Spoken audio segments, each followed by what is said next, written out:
I am sitting in a chair at my computer, looking at my screen, at my Garry's Mod window, at a spray of a man who is holding the severed head of his own mother. This image not only brought me the obvious reaction, that dull, fear, disgust, annoyance feeling you get seeing any shock image, but another, more insidious reaction, a physical reaction, a growing, swirling pain in my stomach that rose up my throat, into my brain, my eyes, my tongue, my most inner sense of self turned. Jesus, these past few videos have been fucking terrible, haven't they? I keep getting thrown off track by these stupid mistakes. And well, I mean, half the time it's me being lazy. Like, I forgot to put so much shit in the last video, man. I mean, look at this shit. Look at this. The blue channel segment is just one screen the entire time. And I can't even find the channel anymore to get any more footage. It's all just reaction videos and analysis videos and stuff like that. That's alright though. That's not the worst part. The worst part is that I think they stole this one clip where I contacted my homie and he didn't do shit. Look at this. But don't say that too loud. It's too girly. Calling another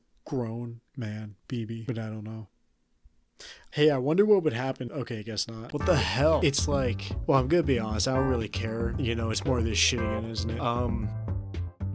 About a week ago, I received an email from an account that had obviously been made only minutes prior to the message being sent. The email read thus: "You are redredred. I saw a video from you some ago. Very cool stuff. I have in my possession some videos that I think you should watch. I think you could make another good video out of them. Signed, EMP 8NP 3GSU." Well, thank you, EMP. I appreciate you watching what I put out. Now, let's see what videos you sent me.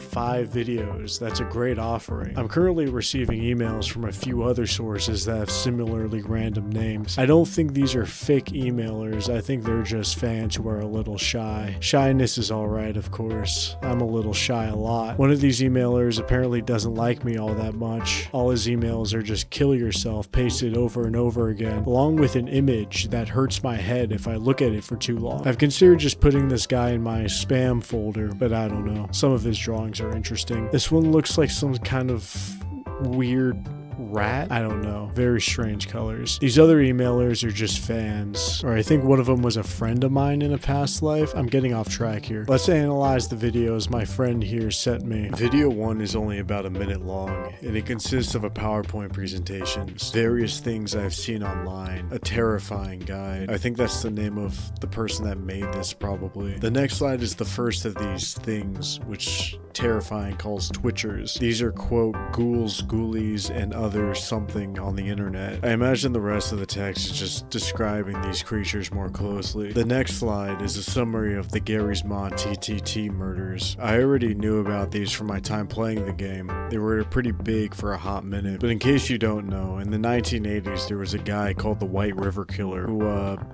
did what the name says to 11 people in Oregon and Northern California. The name comes from his first victim, who was found dead in White River, Oregon in 1983. Today, he's most well known for being the most prolific serial killer to have never been identified. And by never been identified, I mean more than just never been caught. He's easily the least well-known serial killer from that period. There isn't even a sketch of him. The way I found out about him was through an urban legend that once the 1980s ended, he chose to end his life of crime and walked off into the Pacific Ocean. His body was never discovered. Now back to the near past, there was some guy on Garry's Mod who became obsessed with this legend. He would very creepily remake the crime scenes of the White River Killer's victims in Garry's Mod, and then disguise these scenes in normal maps to scare players. It was disturbing how much effort he put into these things. I only discovered one of them myself back in my time, and I recreated that experience in the intro of this video, of course without the actual body there and the blood. I don't know what this timeline at the top means, or the 8 in CO comas and 3 deadline means. I was able to confirm all of the deaths and 5 of the comas using text codes, but the other 3 are unverified. Yeah, I don't know what that means either. Does Terrifying here think these Gmod cases are real murders? I wouldn't be surprised if something like that happened, but like, this is kind of speculative, isn't it? I didn't see anything like that when I was there. The next slide is entitled Text Codes, and I think it's an unfinished slide that was meant to describe what Terrifying was talking about on the previous entry. It apparently involved automatic typing and a left-right 50-50 program them, but your guess is as good as mine on that one. The last slide is just called SKS Lytton. It is what it is. So, in conclusion, this seems like just another amateur investigator, similar to me. Rather than making videos, they chose to make PowerPoints. That does have its strengths, I guess, but I don't know. I don't know anybody that gets their information through PowerPoints. These videos have certainly taken a toll on me, even more so than the quality, evidently. I just like talking. I just like hearing myself talk a lot about anything. I'm getting distracted. The next video is another presentation. Okay,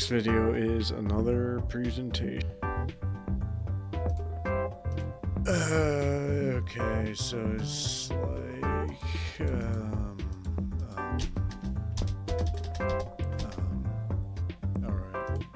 the rest of this is just like really boring. There's just one image here that I think is cool, but like, I don't know what any of this stuff means. I don't know what an ST is. Do y'all know what an ST stands for? But that's boring now. Let's just jump to the fucking last set of emails I've been getting. From Anthony Edwards is your real, honest, legal name, redredred_71@gmail.com. I'm surprised somebody's chosen that name before. This person wrote, you can't ignore me. You can't keep pumping out these obvious Nightmind clone videos. First off, I don't know why people keep relating me back to Nightmind. I've never watched a Nightmind video. I have no clue who that guy is. The only person I've ever watched is Wendigoon, and I mean ever. My homepage is entirely Wendigoon videos. Wendigoon with the hammer. Wendigoon suspended from the ceiling. Wendigoon, but I don't think I can say that last part. What does that word even mean? What? 14th century? You're telling me people were saying this shit in like 1487 and thinking that shit was hard? Trust, there are some very mean things you can say to people and have it sound tough. I'm obviously not gonna say any of those things now, but you know, your mother knows, we all know. You're in a tough spot, somebody laughed at you because you mixed up an ecological fallacy with an observational interpretation fallacy. You just throw out a quick, ooh, real quick, and you win. Someone says your analog horror videos aren't scary, you find out where they live, and you win. Who even made this video? The name is blacked out on my screen. Who cares? Point is that I love Wendigoon. I love everything he does. I love his brand of journalism. He's the wallpaper on my computer. Oh.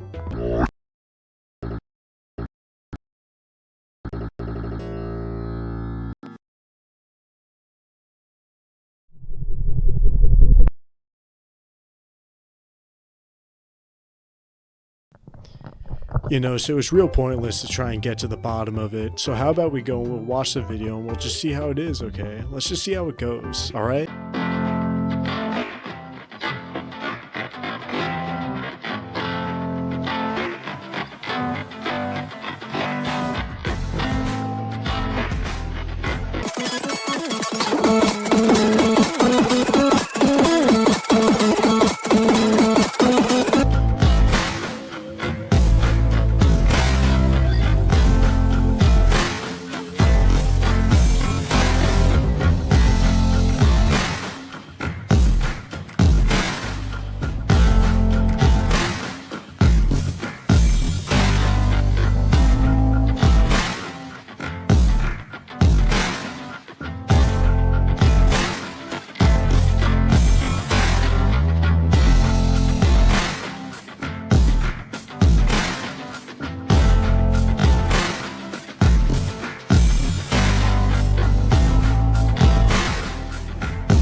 Wow, now that was really something, huh?